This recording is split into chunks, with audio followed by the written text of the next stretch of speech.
Alcohol and Christmas are two things that seem to go hand in hand. Mulled wines, gin and tonics, having beers, Christmas drinks, staff parties. It can often be a very boozy time of year. But the big question is this: how can we not drink through the Christmas period? But most importantly, how can we not drink and feel totally okay with it? Now, for the 10 years that I did drink alcohol for, Christmas was always a very difficult time of year. But for the past 6 years, it's been a walk in the park. It's been easy. So that's what I'm going to do for you in this video today. I'm going to show you how to make it easy to not drink through the Christmas period. We're going to do 3 things. We're first going to talk about how to build an unstoppable mindset. Then we're going to look at how to deal with relationships, because this can be one of the hardest things about not drinking during Christmas. And then third and finally, we're going to talk about how to get through any cravings that you get through this time of year. And it is going to make Christmas so much easier.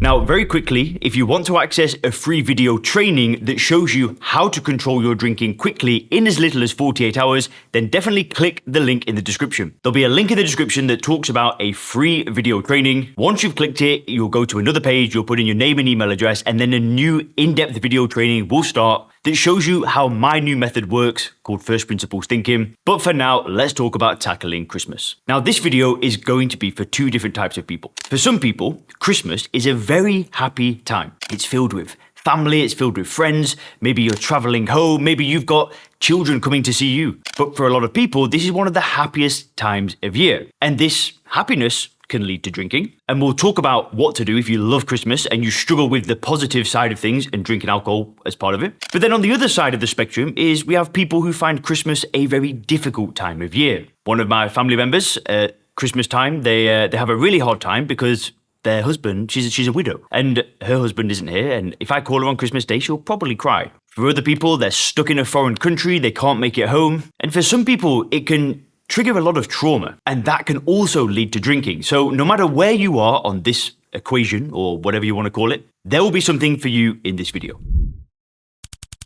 So let's first talk about building this unstoppable mindset. So when it comes to alcohol and Christmas, everybody has got a different reference experience. For some people, they have the positive association with Christmas, they love it, it's family times, it's laughing, it's joking, and they will associate alcohol with this amazing time. Whereas other people, on the other side of the spectrum that we spoke about a second ago, they're going to see alcohol as a way to escape. And in the past, it might have been effective, it might have given some momentary relief. But the first thing we need to do is accept that we have a reference experience when it comes to alcohol. For me, if I'm entirely honest with you, I was somewhere in the middle. I would meet up with a lot of friends during Christmas time when I drank, and there'd be lots of beers and getting hammered. But without going into too much detail, sometimes during Christmas time I feel a bit sad, I feel a bit low. And when I drank, that would lead to me drinking. So I've been on both sides of this. So no matter how I felt during Christmas, whether I felt happy or sad, alcohol would always be associated with either of those emotions. So what do we do? If you associate Christmas with positivity and good times, I want to make something so clear. You enjoy Christmas because of relationships, because of meeting up with people. Just because you've had a good time during Christmas and you've drank alcohol doesn't mean that alcohol did anything to make that occasion better. It did nothing. Alcohol is a drug that doesn't enhance social occasions ever. But if you think of Christmas and then you immediately think of alcohol and the good times, you need to be aware of this association and you need to see it clearly. You enjoy Christmas because of the good times, not because of alcohol. Get that into your head. Now, on the other side of the spectrum is people who might be escaping. Christmas brings up some negative emotions, they go to the bottle and they escape those bad feelings. If that's you, drinking alcohol is not the answer. Which is why I'm publishing this video now, so you can start to think ahead, so you can start to prepare for what's to come. If you think that on Christmas Day you're going to be down and out, you're not going to be feeling yourself, then maybe now it's time to organize something. Maybe you need to just get away from your environment, go and book a hotel overnight. Maybe you need to arrange something social now. But feeling bad and then using alcohol to escape, it's never a good long-term solution. It can give you a moment of relief, but at what cost? The cost is insane.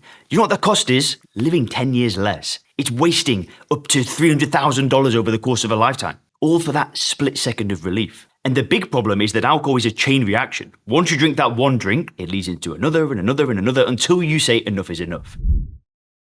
So let's get into the second point and let's talk about your relationships. One of the problems during Christmas and relationships is a lot of people that you know will be drinking during this time. Maybe you go to a staff party and then everybody's having some drinks. Maybe on Christmas Day, your family, your children, your friends, they're all having a few drinks. And nobody really likes to drink alone. So you might have to face a difficult and awkward conversation with somebody that's saying, "Go on, mum, go on, dad, just have one." You might see some old friends that you've not seen in a long time and the same thing could happen. And the sad thing is there may be people in your life that will hold you back. They're going to encourage you to drink and they're not too bothered about what happens to you after that. So just be mentally prepared to have these conversations. If somebody offers you a drink, just politely decline the drink. "No, I'm all good, thanks." If they push again, then maybe you need to set a more firm boundary. "No, I've already told you once, please don't ask me again." And if it continues, sometimes it sounds harsh, but you may need to take an inventory of your relationships and who's holding you back.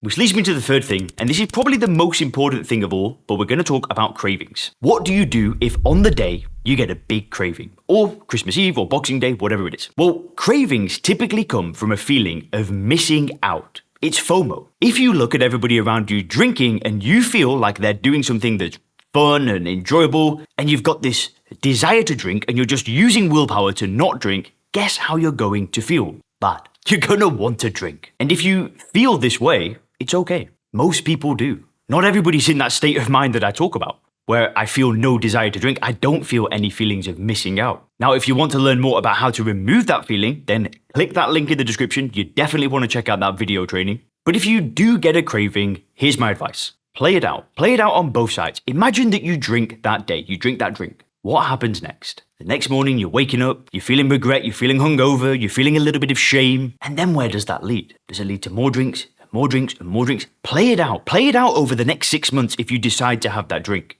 And then play out the opposite side of the equation. What happens if you don't drink? How good are you going to feel the next day waking up knowing that you didn't drink, you got through it? You're going to feel pretty damn awesome. And if you click the video on the screen right now, it's going to show you a stop drinking timeline and what you're going to expect when you finally quit.